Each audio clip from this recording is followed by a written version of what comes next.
माझे नाव सोनू आहे. आज मी तुम्हाला अशी एक कथा सांगू इच्छिते की आपण ऐकून स्तब्ध व्हाल. मी खेड्यातील एक सामान्य मुलगी होती आणि माझा जन्म गावातच झाला. माझे संपूर्ण कुटुंब गावात राहत होते.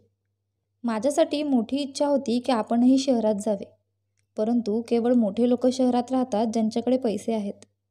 आम्ही खूप गरीब होतो. एक दिवस एक चांगल्या मुलाचे स्थळ माझ्यासाठी आले. मुलगा शहरात काम करायचा. या नात्याबद्दल ऐकून मला खूप आनंद झाला, कारण मला शहरातील लोक खूप आवडत असे. त्या मुलाचे नाते माझ्या घरी आले. मुलगा शहरात काम करायचा. त्याची नोकरी शहरात गुंतली होती आणि तो कधीकधी गावात येत असे.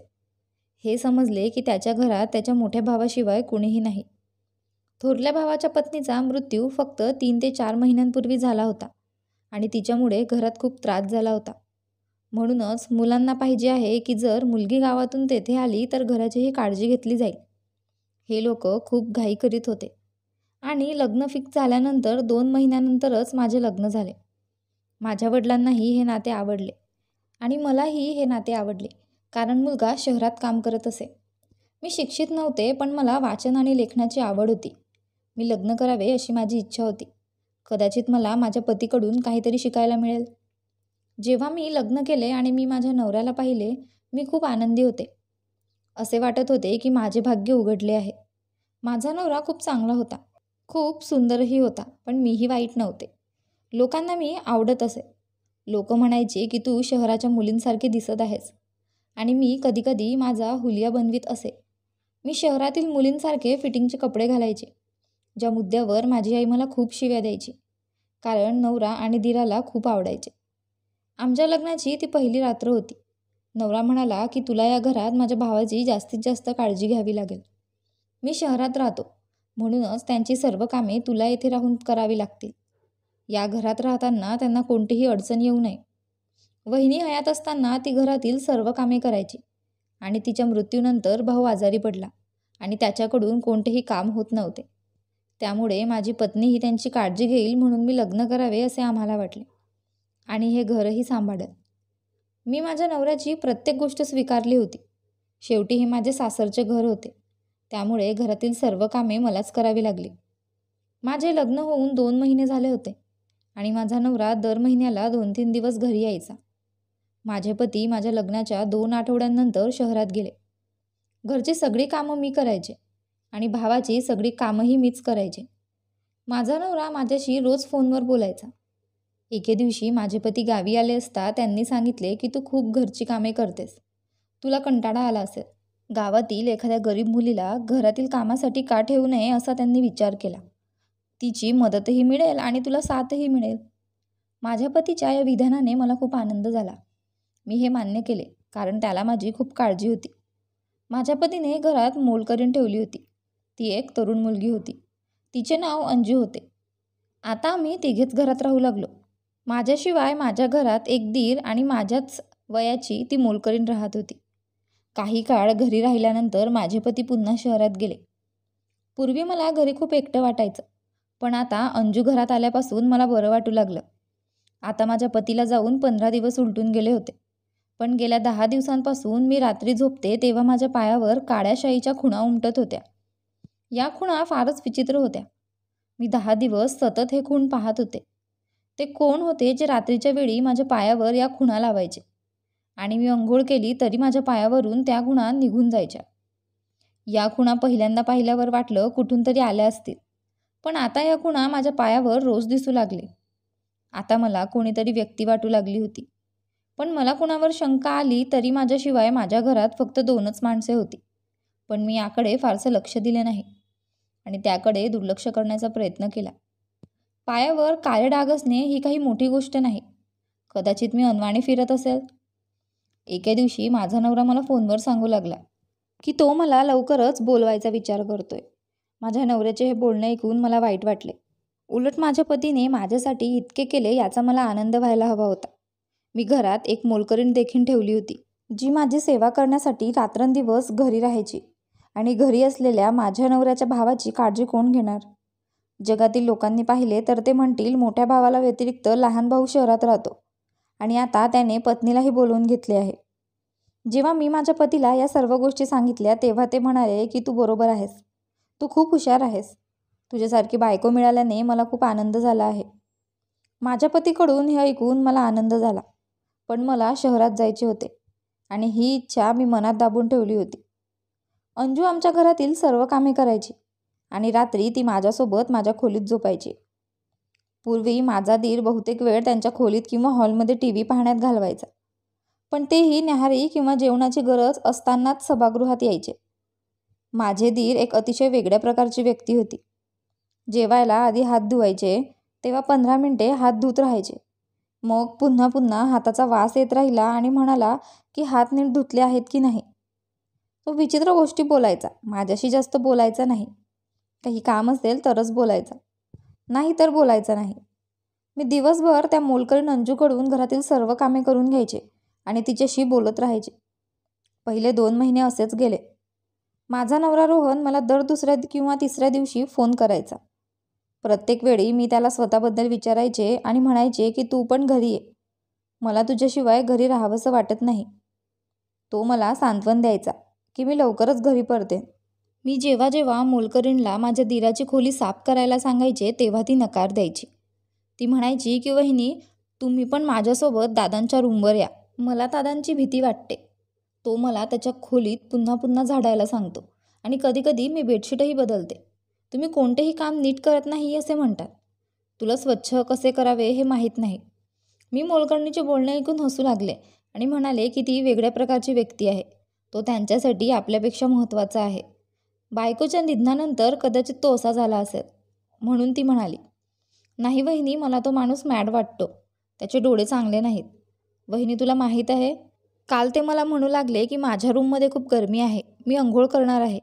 तू इच्छित असल्यास तुझा स्कार्फ काढून खोली स्वच्छ करू शकतेस. मला खूप विचित्र वाटले की भाऊ मला असं सांगत होता. ती म्हणाली, जाऊ दे वहिनी, आम्ही आयुष्यभर वेगवेगळ्या प्रकारच्या लोकांच्या घरी काम केलं. सर्वांचे डोळे चांगले ओळखतो. असं म्हणत ती स्वयंपाकघरात कामाला गेली. ही गोष्ट मी विसरले. पण आता माझ्यासोबत जे घडत होतं ते खूप विचित्र होतं. शेवटी माझ्या पायाला काळा रंग लावणारा कोण होता. रोज रात्री जेव्हा मी झोपायचे आणि सकाळी उठून माझ्या पायाकडे बघायचे तेव्हा माझ्या पायावर काळे डाग होते आणि मला ते कळतही नव्हते. रात्री उशिरापर्यंत जागे राहायचे. माझी मोलकरीण माझ्या खोलीत जमिनीवर बेडवर झोपायची. रात्री 3 पर्यंत मी मोबाईलवर चित्रपट पाहत होते आणि काही वेळाने मला झोप लागली. दिवसभर घरातील कामे करून मला रात्रभर जागे राहता आले नाही. एकदा मी त्यांना चहा देण्यासाठी माझ्या दिराच्या खोलीत गेले तेव्हा मला धक्काच बसला. त्याने घरात हवन पेटवला होता. त्याच्या खोलीत शेणाच्या गौऱ्यांचा ढीग होता. काळ्या शाईने तो कोऱ्या कागदावर काही आडव्या रेषा काढत होता. मी त्याच्या खोलीत संध्याकाळचा चहा घेऊन गेले होते, पण मी जे पाहिलं ते माझ्या संवेदना उडवायला पुरेसं होतं.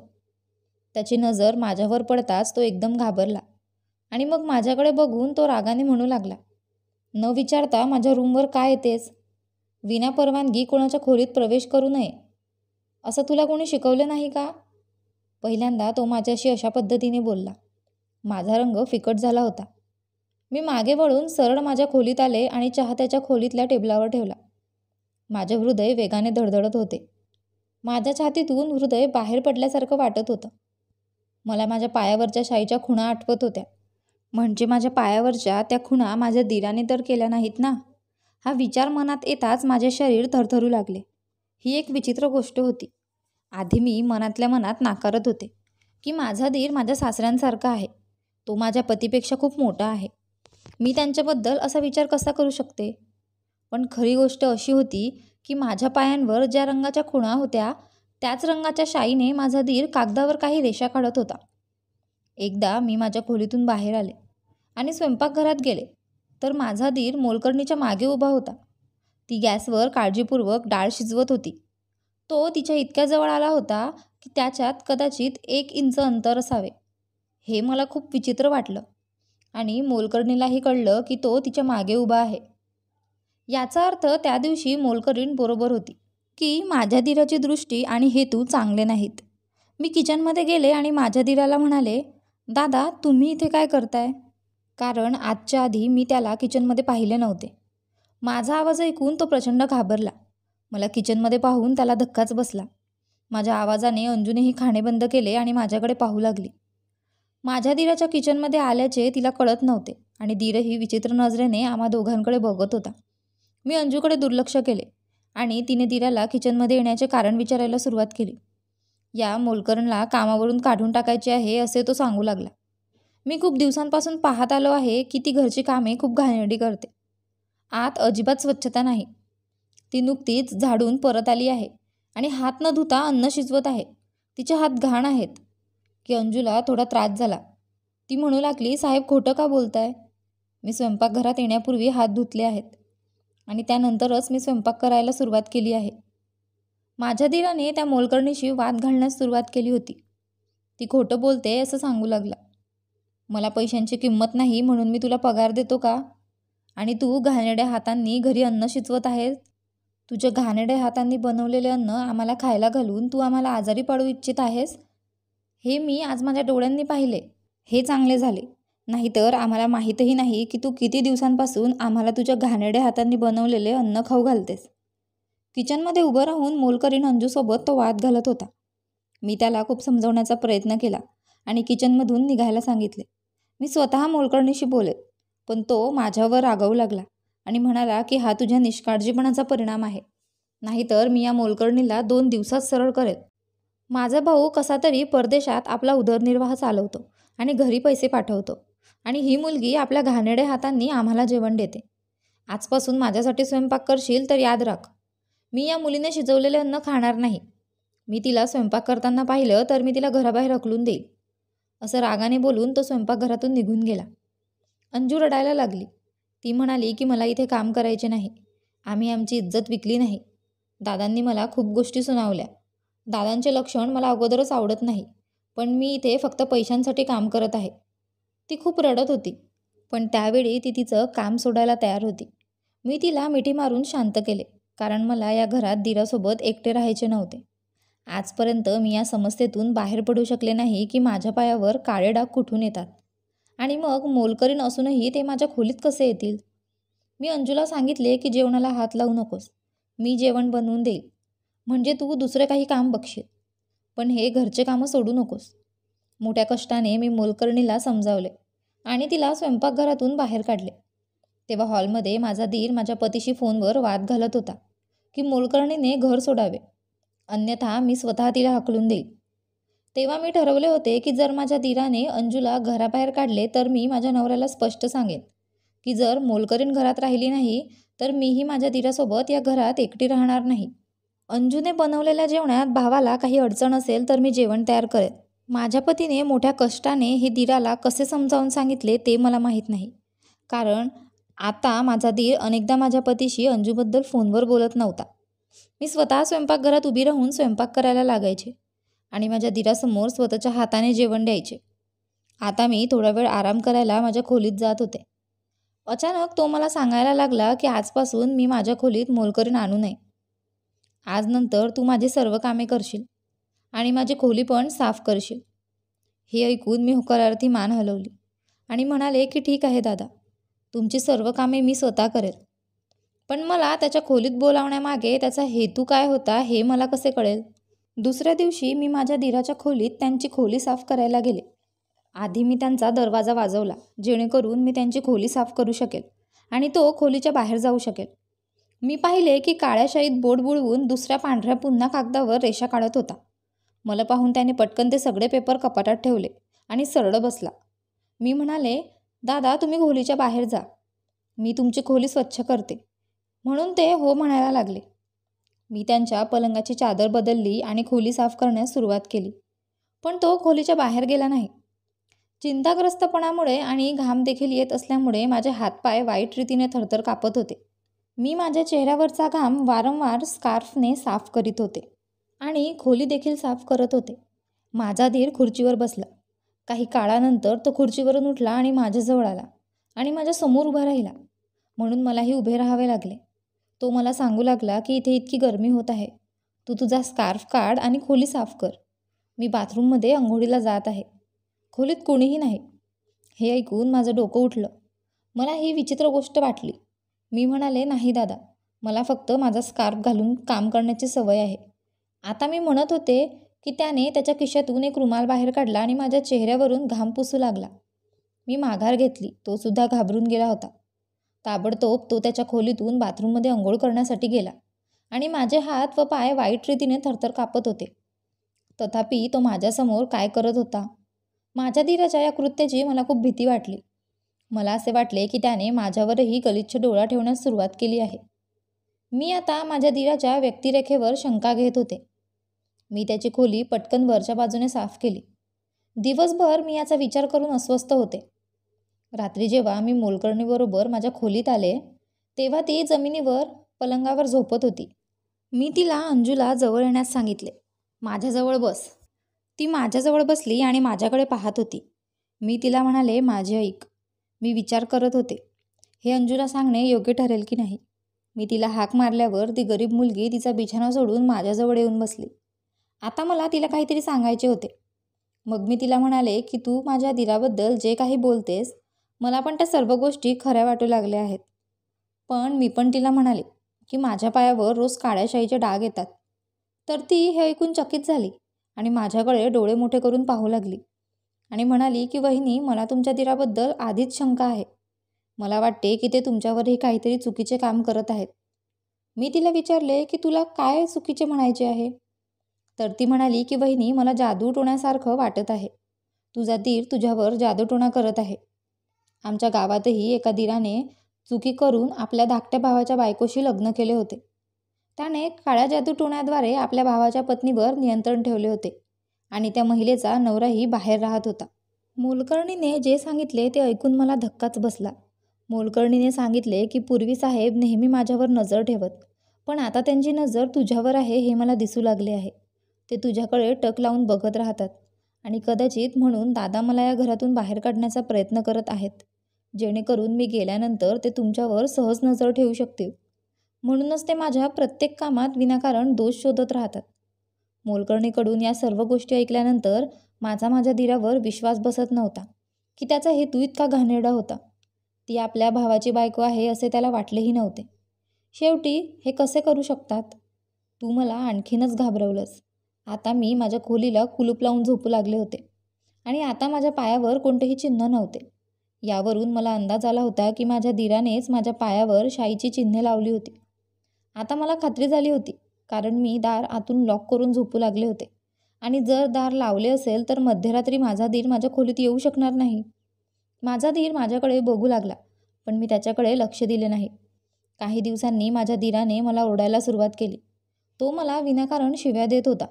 विचारू लागला की तू तुझ्या खोलीचा दरवाजा का लावतेस? माझा भाऊ तुला माझ्या जबाबदारीवर इथे सोडून गेला आहे.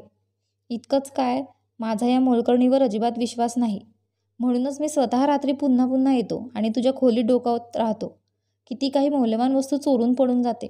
माझा धीर काहीही बोलत होता यावर माझा विश्वास बसत नव्हता. उलट तो ज्या प्रकारे मला शिव्या देत होता, मला त्याची शैलीही आवडली नाही. मी माझ्या पतीलाही सांगितले होते की मला लवकरात लवकर इथून नेण्याची व्यवस्था कर. मला तुमच्याकडे यावे लागेल. माझ्या पतीने मला जे सांगितले ते ऐकून मी रडायला सुरुवात केली. तो म्हणू लागला की भावाने मला तुला इथे बोलवण्यास सक्त मनाई केली आहे. तो म्हणतो सोनू इथून कधीच जाणार नाही. हे ऐकून मी रडायला लागले. मी माझ्या नवऱ्याला म्हणाले, तुझ्या भावाला मला या घरात का ठेवायचे आहे? आणि मी माझ्या नवऱ्याला धमकावले की एकतर तू मला तुझ्याकडे बोलवून घे किंवा तू स्वतः शहरातील काम सोडून गावी ये आणि दुसरे कामं बघ. मला इथे राहायचे नाही. माझा नवरा म्हणाला, 6 महिन्यांची गोष्ट आहे, मी परत येईल. तू अजून 6 महिने कसे तरी घालव. मलाही हे मान्य नव्हते, पण माझ्या पतीने 6 महिन्यांनंतर त्यांची बढती होईल आणि त्यांना चांगली रक्कम मिळेल अशी त्यांची मजबुरी समजावून सांगण्यास सुरुवात केली. नोकरी सोडली तर त्यांचे नुकसान होईल. इतके दिवस काम करत होतो, आता निकाल मिळणार आहे. मी माझ्या नवऱ्याच्या मजबुरी मान्य केल्या असत्या, नाहीतर या घरात राहून मला अनेक समस्यांना तोंड द्यावे लागणार होते. मला काहीच समजत नव्हते, मी काय करू? मी माझ्या धीरावर खूप चिडचिड करत होते. त्याला काय हवे होते माहीत नाही. या घरात मी स्वतःहून श्वासही घेऊ शकत नव्हते. रात्री जेव्हा मी खोलीला कुलूप लावून माझ्या खोलीत झोपायची तेव्हा तो ओरडायला लागायचा. त्यानेही त्याची सर्व कामे मोलकर्णीकडून करून घेण्याऐवजी माझ्यावर झोपवली. मी ज्या वेदना सहन करत होते ते फक्त मलाच माहीत होते. आता तो मला प्रत्येक मुद्द्यावर टोकायला लागला. मला माझ्या घरात राहणंच वाईट वाटायला लागलं होतं. कधीकधी हा विचार मनात यायचा की माझ्या नवऱ्याला भावाचं दुसरं लग्न करायला सांगावं. कदाचित त्याच्या दुसऱ्या पत्नीच्या आगमनाने त्याचे मन स्पष्ट होईल. परंतु नंतर मला असेही वाटले की माझा नवरा मला त्याच्या भावाबद्दल सांगते म्हणून फटकारेल. केव्हाही मी विश्रांतीसाठी माझ्या खोलीत गेले की तुला माझी काळजी नाही असे म्हणत तो गोंधळ घालायचा. मला अन्न देऊन तुझी जबाबदारी पार पडली असे तुला वाटते का? मी तुझ्याबद्दल माझ्या भावाकडे नक्कीच तक्रार करेल. त्याच्या दिनचर्येला मी खूप कंटाळले होते. मी म्हणाले, मला सांगा तुमचा माझ्याशी काय संबंध आहे? तुमची खोली मी स्वतः साफ करायला सुरुवात केली आहे. तुमची सर्व कामे मी स्वतः करते. जेवण असो, मी तुम्हाला सर्व काही वेळेवर देते. याशिवाय अजून माझी जबाबदारी काय? तर माझा दीर बोलू लागला की तू माझ्या जवळ येत नाहीस आणि माझ्याशी बोलत नाहीस, मला वेळ देत नाहीस. शेवटी मी त्याच्या धाकट्या भावाची बायको असल्याने मी त्याच्याशी काय बोलणार आणि त्याला वेळ कसा देणार? त्याच्यासोबत बसून बोलणं मला खूप अवघड जात होतं. मी त्याला काय म्हणू शकते याचा त्यांनी स्वतः विचार करायला हवा होता. तसेच त्यांचे कोणतेही मित्र नव्हते. त्यांच्यासोबत तो घराबाहेर पडेल किंवा त्यांचे कोणी मित्र घरात येतील. घरात कुणीही शेजारी किंवा नातेवाईक येत नव्हते. गावातही त्याच्या कठोर वागणुकीची चर्चा सर्रास सुरू होती. त्याच्याशी बोलण्यापूर्वी लोक एकतर घाबरायचे. यावेळी मी त्याची विनंती साफ नाकारली. मी म्हणाले की जर तुम्हाला माझ्याबद्दल माझ्या पतीकडे तक्रार करायची असेल तर तुम्ही आनंदाने माझ्याबद्दल तक्रार करू शकता, पण मी तुमच्याशी बसून बोलू शकत नाही. या घरची सून असल्याने माझ्याकडून होईल ते काम मी करते. मी माझी जबाबदारी पूर्णपणे पूर्ण करत आहे. यापेक्षा जास्त अपेक्षा नाही ठेवल्या तर बरं होईल. माझे ऐकल्यानंतर त्याला माझा राग आला, परंतु तो मला काही बोलला नाही.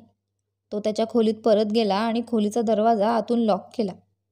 मोलकरीण तिथेच उभी राहिली. आमच्या सर्व गोष्टी ऐकत होती. ती म्हणू लागली की आपण त्याच्याबरोबर उत्तम प्रकारे बरे केले. त्याच रात्री जेव्हा आम्ही झोपी गेलो तेव्हा मला रात्रीच्या वेळी जे घडले त्याबद्दल खूप भीती वाटली. सकाळी जेव्हा माझे डोळे उघडले आणि मी पाय पाहिले तेव्हा माझ्या पायावर काळ्या रंगाचे निशाण होते. मोलकरीण अजूनही झोपली होती. जेव्हा मी तिला सांगितले तेव्हा ती म्हणू लागली की वहिनी, माझं डोकं दुखत आहे, त्यामुळे मला झोप येत आहे, मला खूप डोकेदुखी वाटत आहे.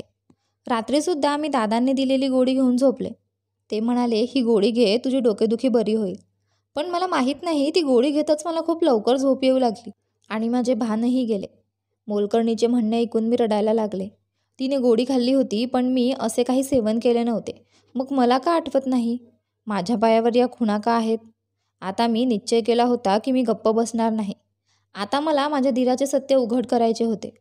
दुसऱ्या दिवशी रात्री मी मोलकर्णीला झोपेच्या गोळ्या देण्याचा बहाणा करून तिला माझ्या पलंगावर झोपवले, जेणेकरून माझ्या धीराला वाटेल की मोलकरीण झोपली आहे आणि मी स्वतः लपून बसले आहे. मी मोलकर्णीला आधीच सगळं सांगितलं होतं. तिला हे सत्य माहीत असल्यामुळे ती मला मदत करण्यास तयार झाली. मी सोफ्याच्या मागे लपले. मी खोलीला कुलूपही लावले नव्हते आणि तसाच दरवाजा बंद केला होता. रात्री 1:30 वाजता माझा दीर खोलीत आला आणि माझ्या पलंगाकडे जाऊ लागला.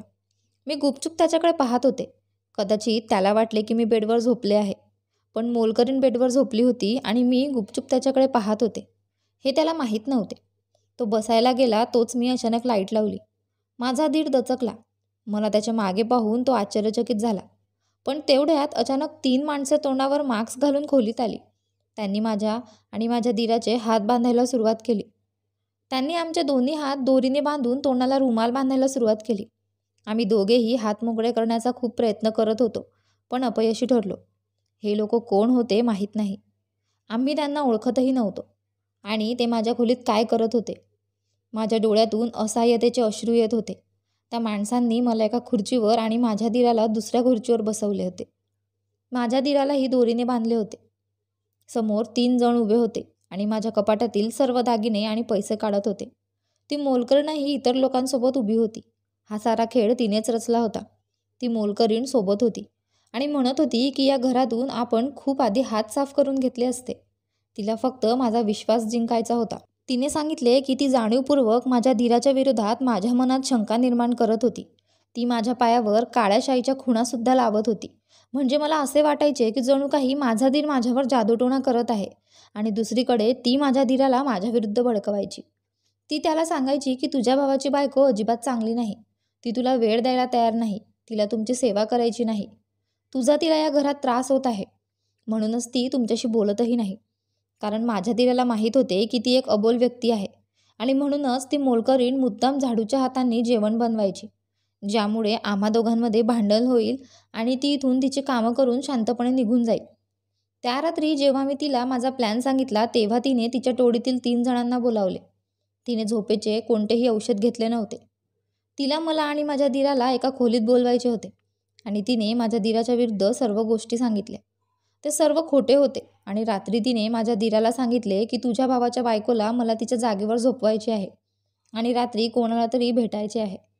विश्वास बसत नसेल तर रात्री रूमवर येऊन बघ. म्हणूनच रात्री जेव्हा माझा दीर रूमवर आला तेव्हा मी त्यांच्याजवळ बसून पाहणार होती आणि बेडवर कोण झोपले आहे ते पाहणार होते. आणि मग त्याच्या बेडजवळ जाताच मी लाईट लावली. मला खोलीत पाहून तो परत जाऊ लागला. तेव्हा खोलीत 3 पुरुष उभे होते. त्यांच्या हातात धारदार चाकू होते. मोलकरीणही उभी राहिली होती. या तिघांनी खोलीत प्रवेश करताच आम्हाला दोरीने बांधण्यास सुरुवात केली होती. ते आमच्या घरातून सर्व सामान चोरत होते. पण त्या रात्री चांगली गोष्ट म्हणजे माझ्या नवऱ्याला आम्हाला सरप्राईज करायचे होते आणि तो त्याच रात्री घरी परतला. घराचे मुख्य गेट उघडे असल्याचे पाहून ते घाबरले. आत आल्यावर त्यांना पुरुषांचे आवाज ऐकू आले आणि घरात चोर शिरल्याचे त्यांच्या लक्षात आले. तो माझ्या दीराच्या खोलीत गेला आणि पोलिसांना बोलावले. काही वेळात पोलिसही घरात आले आणि आमचा जीव व सर्व सामान वाचले. पोलिसांनी मोलकरीण आणि तिच्या 3 साथीदारांना अटक केली होती. गावातील लोकांना मूर्ख बनवून चोरी करणारी ही टोळी असल्याचे पोलिसांनी सांगितले आणि या लोकांना पकडण्यासाठी पोलीस बऱ्याच दिवसांपासून प्रयत्न करत होते. पण हे लोक त्यांच्या ताब्यात येऊ शकले नाहीत. हे लोक आज पकडले गेले तर तुमच्या गावात चोरीचे प्रमाण कमी होईल. माझ्या दीराने माझ्या नवऱ्याला दुसऱ्या शहरात जाऊ देण्यास सक्त नकार दिला की मी कमी पैशात आपण जगू पण रात्रंदिवस घरात नोकर ठेवणार नाही. काही नोकर गृहिणी आहेत. घरची सर्व माहिती घेतल्यानंतर संधी मिळेल तेव्हा ते आपले काम करून पळून जातात. आता माझ्या लग्नाला 7 वर्ष झाली आहेत. मलाही 3 मुलं आहेत. पण घरची सगळी कामं मी स्वतः करते. माझ्या पतीनेही त्यांची शहरातील नोकरी सोडली आहे. तो गावातच काम करतो. जरी माझ्या पतीने मला घरात मोलकरीण ठेवण्यास सांगितले तरी मी स्पष्टपणे नकार देते, कारण आम्ही पूर्वी केलेली चूक पुन्हा करू मी इच्छित नाही. कधीकधी आपण लोकांवर इतका विश्वास ठेवतो की ते आपल्याला मूर्ख बनवतात. माझ्या मोलकरणीच्या बोलण्याने मला माझ्या दीरावर संशय येऊ लागला. याच गोष्टीचा फायदा घेऊन मोलकरीण आम्हाला मूर्ख बनवत होती. आपण कोणत्याही व्यक्तीवर इतका विश्वास ठेवू नये. आधी आपण याची काळजी घेतली पाहिजे. आता मी माझ्या पतीसोबत खूप आनंदी आहे आणि माझे आयुष्य खूप चांगले चालले आहे. त्या घटनेनंतर मी माझ्या दीराचीही माफी मागितली. मोलकरणीच्या प्रभावाखाली मला तुझ्यावर जी काही शंका आली त्याबद्दल मला क्षमा करण्यास सांगितले. माझ्या डोक्यावर त्यांनी हात ठेवला आणि म्हणाले की तू माझ्या लहान बहिणीसारखी आहेस. मी तुझ्याकडे कधीच वाईट नजरेने पाहू शकत नाही.